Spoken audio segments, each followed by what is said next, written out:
तभी हम एक आदमी की आवाज को सुन पाते हैं जो बता रहा था कि मेरा नाम एंटोनियो है, मैं काफी मशहूर हूँ क्योंकि लोग मुझे डीमंस को कंट्रोल करने वाले, डीमंस को भगाने वाले और इस तरह के ही कई सारे नामों से जानते हैं। मैंने बहुत सारे लोगों के अंदर से डीमंस को भगाया भी है अंदर जादू करके, और ये ताकत की शक्ति मुझे मेरी फैमिली से मिली है। दरअसल एंटोनियो का पूरा ही खानदान नस्ल दर नस्ल पोसेस्ड लोगों यानी जिन्हें डीमंस ने अपने कंट्रोल में किया होता है, उनके अंदर से डीमंस को निकाल कर उनकी मदद करती थी। देखते हैं एंटोनियो को, जिसके पास कबीले के कुछ लोग एक लड़की को लेकर आती है जिसकी हालत खराब थी, वो बेहोश थी क्योंकि उसे डीमन ने पोसेस्ड किया हुआ था। तब एंटोनियो उस लड़की को अपने सामने लिटाकर उस पर जादू करने लगता है, जहाँ तभी वो लड़की एकदम से आंखें खोलती है। दरअसल उसके अंदर का डीमन जाग चुका था जो उठते ही एंटोनियो पर पूरी तरह हमला कर देता है, पर तभी वो लड़की पर और ताकतवर जादू करके आखिरकार उसे अपने कंट्रोल में कर ही लेता है। इसके बाद कहानी काफी सालों आगे जाती है, जहाँ एंटोनियो बूढ़ा हो चुका है और इस वक्त वो मेंटल हॉस्पिटल में है। वो वहाँ की एक औरत को अपने गुजरे वक्त की कहानी सुना रहा था,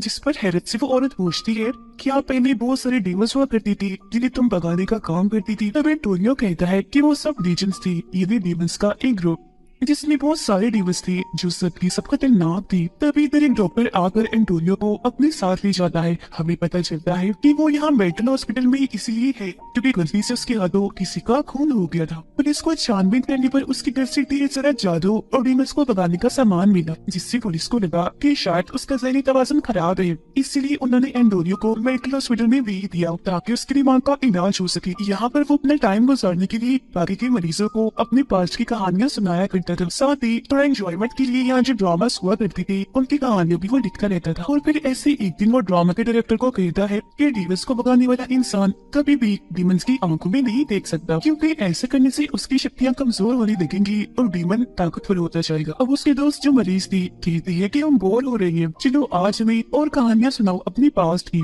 तो अब की बार एंटोनियो उस वक्त की कहानी सुनाता है जब उसकी बेटी पैदा हुई थी। 6 नवंबर 1980 की रात थी। आसमान पर अजीब तरह का लाल रंग का चांद निकला था। चांद बिल्कुल पूरा था और इसी वक्त एंटोनियो की बेटी पैदा हुई। पर एक और बुरी चीज हो गई। इसी रात उसकी वाइफ पोसेस्ड होकर बार बार एक ही लफ्ज बोल रही थी, कोरिया डीमन, कोरिया डीमन। जिसे सुनकर एंटोनियो काफी घबरा गया था क्योंकि उसे समझ लग गई थी कि मेरी वाइफ और बेटी को कोरिया डीमन से खतरा है, जो बेहद ही खतरनाक डीमन है। इसीलिए अगली सुबह एंटोनियो अपनी मॉम और बेटी के साथ दरिया किनारे जाता है और वहाँ एक रिचुअल, एक जादू करता है, जबकि उसकी मॉम अपनी शक्तियों से एक नेकलेस बनाकर उसे एंटोनियो की बेटी को पहनाती है जो हर तरह के डीमन से उसकी हिफाजत करेगा। साथ ही वो उसे ये भी कहती है कि तुम्हारी बेटी को ये नेकलेस सारी जिंदगी के लिए पहनना होगा। खैर इस सब के बाद जब एंटोनियो घर वापस आता है तो ये देखकर काफी दुखी हो गया था कि कोरिया डीमन ने उसकी वाइफ को मार दिया है। कहानी वापस प्रेजेंट टाइम में आती है। एंटोनियो को पता चलता है कि उसे मिलने उसका लॉयर वकील आया है। वो जब उससे मिलता है तो लॉयर कहता है कि गुड,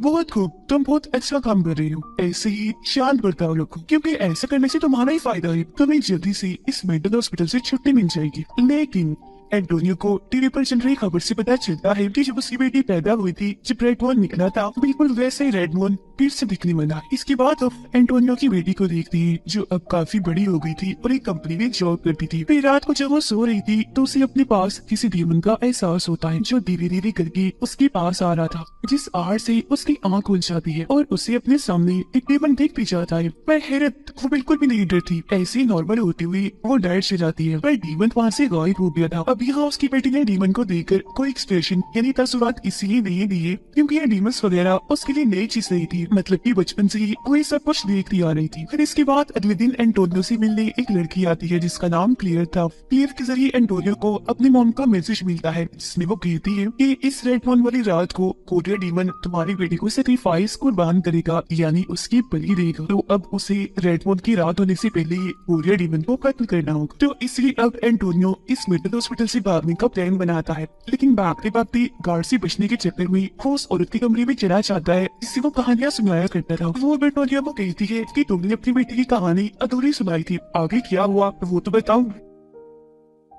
तो वो बताने लगता है कि हमारे खानदान के खून में अलग ही तरह की ताकत है जिसमें हमारा यकीन होना और खुशी से रहना बहुत जरूरी है, और अगर हम ऐसा ना करें तो हमारी शक्तियाँ कम होती जाती हैं। जैसे कि जब मेरी वाइफ की मौत हुई थी तो मैं दुखी रहने लग गया था, तो इसी वजह से मेरी शक्तियाँ कुछ हद तक कम हो गई थी, मैं कमजोर हो गया। जबकि मेरे मुकाबले में हमारा दुश्मन कोरिया डीमन और ताकतवर हो गया। असल में मेरा यकीन कम हो गया था। और फिर जब मेरी बेटी थोड़ी बड़ी हुई तो मुझे पता चला कि मेरी बेटी के अंदर भी बिल्कुल मेरे जैसी शक्ति है कि एक रात जब मैं और मेरी बेटी सो रही थी तो कोरिया डीमन ने मेरी बेटी पर हमला कर दिया और उसके गले का नेकलेस चुरा लिया जो मेरी मॉम ने उसके लिए बनाया था। अब नेकलेस ना होने की वजह से मेरी बेटी का मेरी और उसकी खुद की जादुई ताकतों से यकीन उठने लगा, जिसकी बात तो उसका बर्ताव एकदम से ही बदल गया और उसे यहाँ जंगल में रहने से मसला होने लगा जहाँ हम शुरू से ही कबीलों की सूरत में रहती आ रही थी। तो इसलिए मजबूरन मुझे अपनी बेटी को शहर लाना पड़ा, लेकिन यहाँ आकर भी मैंने अपना काम नहीं छोड़ा। मैं डीमंस को भगाने का काम अभी भी करता रहा। तो जाहिर है इस काम के लिए मेरे पास सारा सामान नहीं था, पर ये चीज मेरी बेटी को जरा भी पसंद नहीं थी, क्योंकि जब मेरी बेटी के स्कूल में बाकी बच्चों को ये बात पता चलती है कि मैं भूतों डीमंस को भगाने का काम करता हूँ तो वो उसे चिढ़ाती है, उसका मजाक बनाती है और तो और वो पोजेस लोगों को अपने किसी घर में रहकर पहले उनका डीमन भगाता था और फिर उनके चोटों की उनकी सपनों की मरहम पट्टी भी करता था। तो इसलिए दिन रात उसके घर से ड्राउनी चिल्लाने की आवाजें आया करती थी। फिर जब उसकी बेटी 17 साल की हुई तो इन्हीं सब चीजों को लेकर एंटोनियो की अपनी बेटी के साथ बहस हो गई। उसकी बेटी को इतना गुस्सा आया कि उसने वो दरवाजा खोल दिया जिस कमरे के अंदर पोजेस्ड आदमी को रखा गया था। वो काफी जालिम खतरनाक लग रहा था। उसने एंटोनियो की बेटी को पकड़ लिया और उसे बस मारने ही वाला था कि तभी अपनी बेटी को बचाने के लिए एंटोनियो ने उस पर हमला कर दिया। और ये हमला इतना जानलेवा था कि उस आदमी की मौत ही हो गई। और यही वो खून था जिसके इल्जाम में आज वो मेंटल हॉस्पिटल में भर्ती है। एंटोनियो ने उन सभी को ये पूरी कहानी सुना दी थी और अब वो हॉस्पिटल से निकलने में कामयाब हो ही जाता है। बाहर गाड़ी में क्लियर उसकी मदद करने उसे लेने के लिए आई थी, जो पहले भी एंटोनियो की मॉम का मैसेज लेकर आई थी। अब क्लियर उसे एक होटल में लेकर जाती है और उसे अपने आगे का सारा प्लान समझाती है कि अगर आप अपनी बेटी के साथ अच्छा ताल्लुक बनाना चाहते हैं तो सबसे पहले आपको एक अच्छा डैड बनकर उसका भरोसा जीतना होगा। यानी कि तुम्हारी बेटी हमेशा से जिस दौर में डैड चाहती थी आपको वैसा बनना होगा। और अगर ऐसा करके एक बार तुमने अपनी बेटी का भरोसा जीत लिया तो फिर तुम जादू करके कोरिया डीमन से डरकर उसका खात्मा कर सकती हो और उसे उसके प्लान में नाकाम कर सकती हो। इतना कहकर क्लियर उन्हें एक मोबाइल देती है, ये कहती हुई कि अगर मुझे बुलाना हो, मेरी जरूरत हो तो फिर मुझे कॉल कर देना, मैं आ जाऊंगी। और वहाँ से चली जाती है। अब अगले दिन एंटोनियो उसी मोबाइल की से कॉल देने की कोशिश करता है पर कॉल उससे हो ही नहीं पाती क्योंकि टच मोबाइल उसे इस्तेमाल करने ही नहीं आ रहा था, यहाँ तक कि उसे पासवर्ड तक नहीं खुलता। तो अब इसीलिए अपनी बेटी से मिलने के लिए उसके ऑफिस ही चला जाता है, पर उसकी बेटी ना तो उससे मिलती है बल्कि मेंटल हॉस्पिटल में कॉल कर देती है कि आकर मेरे डैड को यहाँ से ले जाए। और अब इसी पहले की हॉस्पिटल वाले यहाँ आकर एंटोनियो को अपने साथ ले जाते। वो पहले ही वहाँ से निकलकर वापस होटल में आ जाता है और अब वो कोरिया डीमन को मारने वाला सारा सामान तैयार करने लगता है। अपनी बेटी से मिलने के लिए एंटोनियो अगले दिन दोबारा से उसकी ऑफिस जाता है, जहाँ अब की बार वो बाकी वर्कर्स पर अपना जादू करता है, जिससे वो एक साथ उठकर वहाँ से बाहर चली जाती है। सिवाय उसकी बेटी की वो अकेली ही यहाँ बैठी रहती है। वो अब भी अपने डैड से नहीं मिलना चाह रही थी, उनसे दूर भाग रही थी। वो उनसे इतना डरने लगती है कि सब ख्याल था कि कहीं मेरे डैड मुझे ही ना मानते। लेकिन यहाँ उसके डैड धीरे धीरे गलती आगे आती है और उसे कोरिया डीमन के बारे में सब बताने लगती है। उसका इरादा था कि वो शैतान को यानी बुराई को लोगों की बनी देकर उसे सब्यावी लाएगी, जिससे यहाँ हर तरफ उनका ही रंज। पर अभी भी वो इतना डरी हुई थी कि उन्हें चुप रहने का, यहाँ से जाने का कहती है। वो कुछ भी सुनने को तैयार ही नहीं थी, तो इसीलिए एंटोनियो दुखी होती हुई वापस होटल में आ जाता है, जहाँ पर क्लियर पहले से उसका इंतजार कर रही थी। एंटोनियो उसको बताता है कि अगर मेरी बेटी खुद को जान जाए, यानी उसे खुद ही एहसास हो जाए कि वो क्या है और उसके खून में कितनी शक्ति ताकत है, तो कोरिया डीमन की ताकत अपने आप ही कम हो जाएगी। वो कमजोर से कमजोर होता चला जाएगा।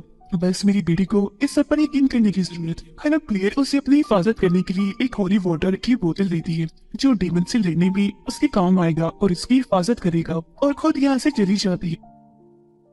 पर इसके बाद एंटोनियो रिचुअल इन्हें जादू करना शुरू करता है कि उसकी बेटी को इस बात का एहसास हो जाए कि वो क्या है, वो खुद को पहचान ले। तो तभी वहाँ नोएल के रूप में वो डीमन आ जाता है, जो पहले उसकी बेटी के कमरे में जाता है और बाद में बाहर आकर एंटोनियो पर हमला कर देता है, जिससे वो काफी जख्मी हो गया था। तो अपनी जान बचाने के लिए वो थोड़ा सा होली वाटर उसके ऊपर फेंक देता है, जिससे उसका आधा चेहरा छिल जाता है। पर अगली पल यहाँ मेडिकल हॉस्पिटल के लोग आ जाते हैं, जो एंटोनियो को बेहोश करके वापस से मेडिकल हॉस्पिटल में लिए आते हैं। उनका मानना अभी भी यही था कि एंटोनियो पागल होता जा रहा है, तो इसलिए अब की बार उसे रस्सी से बांध दिया जाता है। और अगले दिन वो रात आ ही जाती है जब रेड मून था। आज भी वो लॉयर डीमन के रूप में एंटोनियो की बेटी के पास जाता है, क्योंकि वो उसका दोस्त था।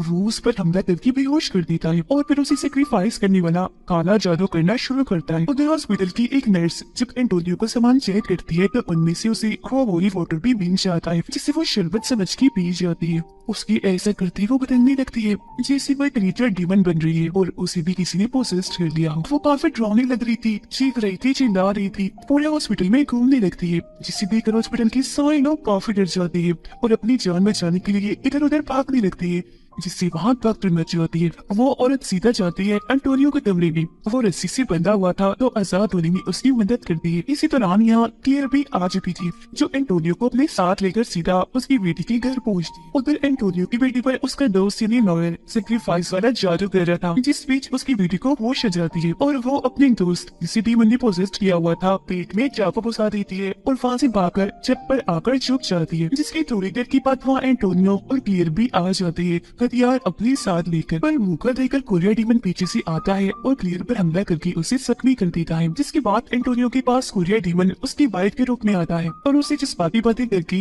अपने जान पे फंसाने की कोशिश करने लगता है ताकि मौका पाकर वो एंटोनियो को भी मार दे। पर तभी इधर आ जाती है उसकी बेटी, जो अपने डैड की जान बचाती है क्योंकि वो खुद को पहचान चुकी थी और सारा सच भी उसी पता चल चुका था। और अब ठीक मौका पाकर एंटोनियो उस कोरिया डीमन के सीने में अपना ही बनाया हुआ जादुई खंजर को साध देता है, जिससे अब जाकर आखिरकार उस डीमन का खात्मा हो पाता है। फिर एंटोनियो खंजर से उस डीमन का पेट भी काट देता है। उसके पेट में से वो नेकलेस निकालकर अपनी बेटी को देता है पहनने के लिए। तो अब की बार उसकी बेटी उस नेकलेस को पहन भी लेती है फख्र के साथ, क्योंकि उसे यकीन हो गया था और उसके डैड ने जो भी कहा था सब सच बात था। तो वो भी फैसला करती है कि आगे की मिशंस में मैं अपनी डैड का साथ दूंगी। इसी के साथ ही कहानी इधर ही खत्म हो जाती।